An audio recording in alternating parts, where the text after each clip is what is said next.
Si pensamos en el narcotráfico, se nos vienen a la mente los nombres de muchos hombres famosos y peligrosos. Sin embargo, en los últimos tiempos, una gran cantidad de mujeres comenzaron a liderar algunas temidas organizaciones criminales alrededor del mundo. Estas actividades, históricamente reservadas para los hombres, cuentan cada vez más con una fuerte presencia femenina. Tanto es así que desde 2011, la Agencia Antidrogas de los Estados Unidos incluyó a 14 mujeres mexicanas en su lista de delincuentes más buscados.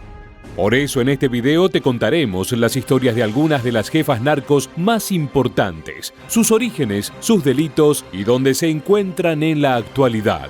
¿Estás listo? Pues entonces, comencemos. Sandra Ávila Beltrán, mejor conocida como la Reina del Pacífico.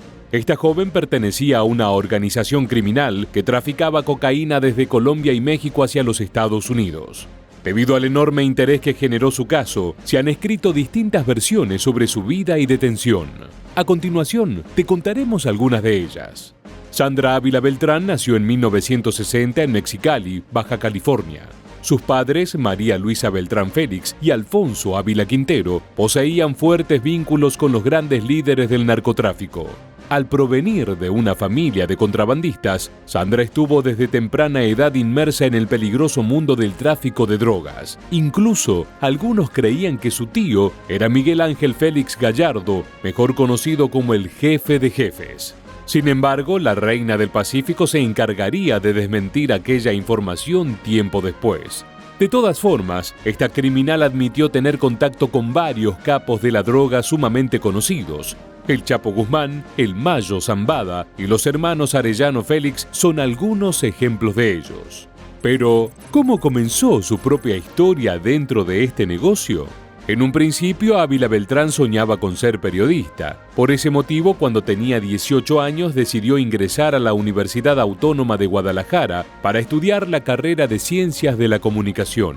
Pero sus planes cambiaron en mitad del camino.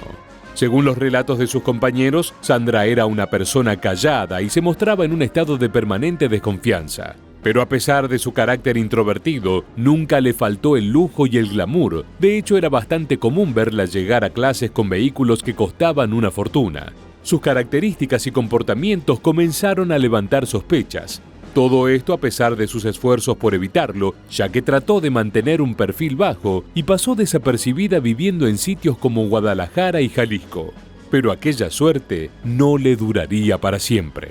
El 28 de febrero de 2007, Ávila Beltrán fue detenida mientras salía de un restaurante y en aquella ocasión desmintió poseer la fortuna que se le atribuía. En agosto de 2012 fue entregada a las autoridades de los Estados Unidos, donde un año más tarde se la condenó en Florida a 70 meses de prisión. Luego fue repatriada a México y encarcelada nuevamente para enfrentar a la justicia por cargos de lavado de dinero, proceso que terminó siendo suspendido por haber sido extraditado al país vecino. Finalmente, el 5 de septiembre de 2014, se la condenó a 5 años de prisión y fue recluida en el Centro Federal de Readaptación Social en el estado de Nayarit. Pero la condena no duraría mucho, pues la noche del 7 de febrero de 2015 se la liberó definitivamente tras cumplir 7 años de encarcelamiento en total. Los fiscales estadounidenses aseguran que Ávila Beltrán ayudó a almacenar y trasladar los envíos de la droga de México y Colombia a los Estados Unidos. Esta mujer se convirtió en uno de los vínculos transfronterizos clave entre el peligroso cártel de Sinaloa y el temido cártel del norte del Valle en el suroeste colombiano. La Reina del Pacífico participó en el lavado de $22.5 millones, según expedientes de la Agencia Antidrogas estadounidense y la Agencia Federal de Investigación de México. Además, le fueron incautadas 179 joyas costosas, le descubrieron 234 propiedades y una gran cantidad de autos de lujo. Los investigadores del caso afirman que la mujer se encargó de abrir 2 clínicas de bronceado para justificar sus ingresos. Luego de su liberación se le vio decaída y con una imagen descuidada. Sin embargo, estando cerca de los 62 años, reapareció en las redes sociales. Allí, sin mostrar un rastro de culpa por los delitos cometidos, comparte detalles de su vida personal. Enedina Arellano Félix nació en Mazatlán, Sinaloa, el 12 de abril de 1961. Su apellido delata sus raíces. Proveniente de una reconocida familia de narcotraficantes, fundó junto a sus hermanos el famoso Cártel de Tijuana. Y no es poca cosa, ya que esta fue una de las organizaciones criminales más grandes y violentas que operaron en México.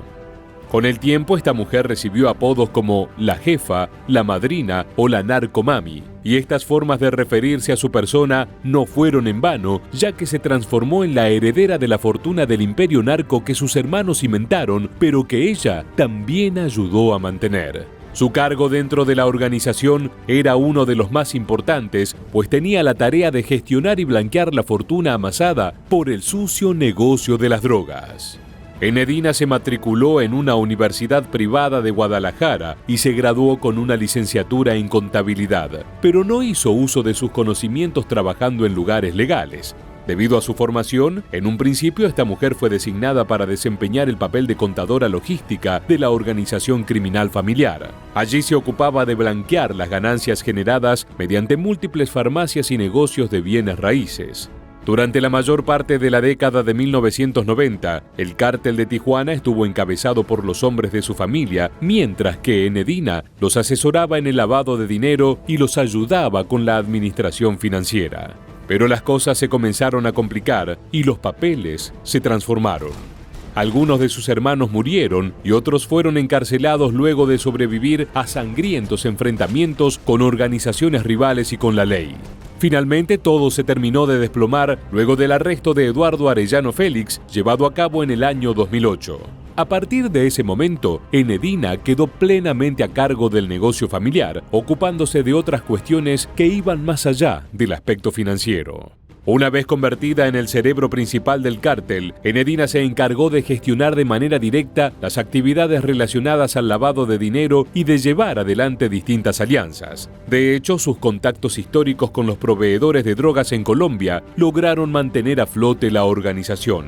Así, la jefa fue la responsable de aportar una visión más empresarial dentro de este negocio ilícito en lugar de fomentar las antiguas y violentas prácticas de sus hermanos. Dejando de lado el uso de la violencia, se cree que esta mujer se centró en los tratos y los acuerdos para poder sobrevivir.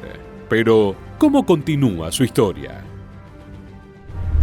El gobierno de México logró debilitar severamente al Cártel de Tijuana, pero no llegó a destruirlo por completo y de acuerdo a los informes de seguridad revelados por la prensa mexicana, se deduce que el grupo aún opera.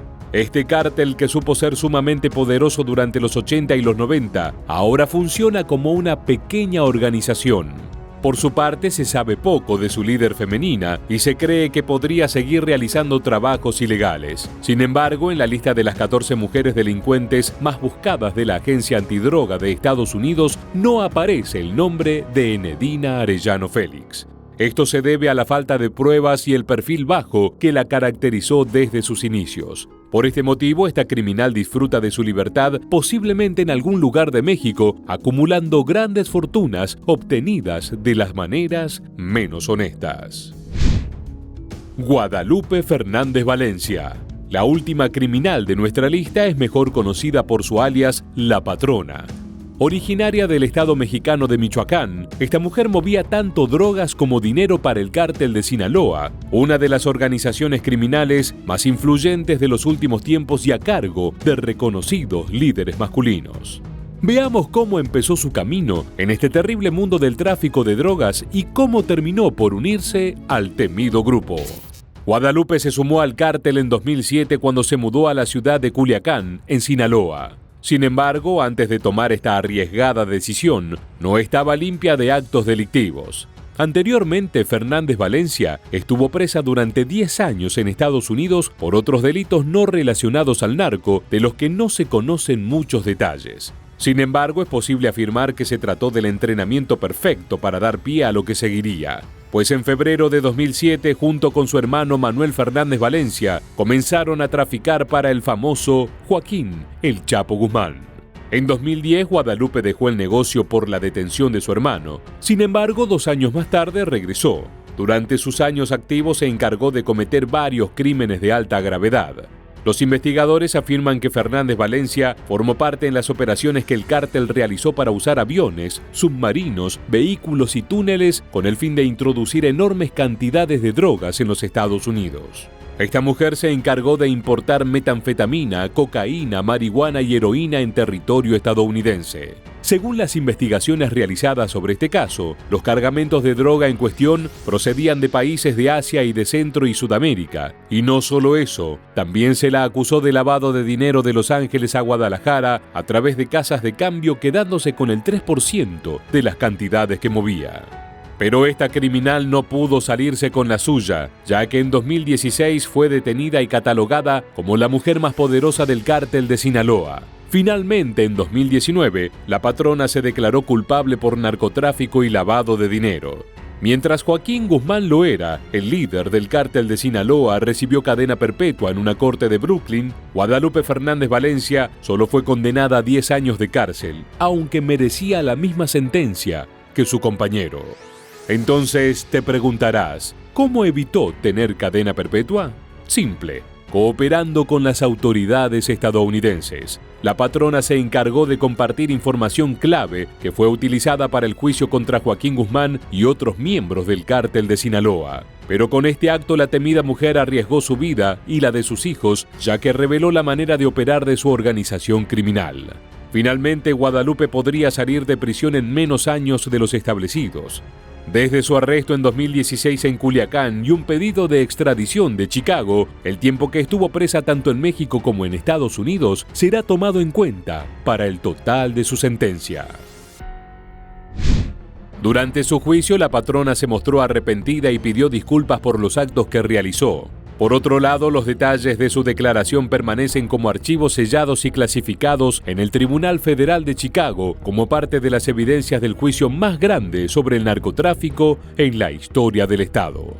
La policía atribuye el ascenso al poder de estas mujeres en el mundo de la droga a sus apariencias, pero antes que nada a la gran inteligencia que poseen para los negocios. Operando de manera sigilosa, con movimientos sutiles y seguros, se encargaron de construir un perfil que se podía asociar al de una reina de belleza o al de una exitosa empresaria más que al de una narcotraficante.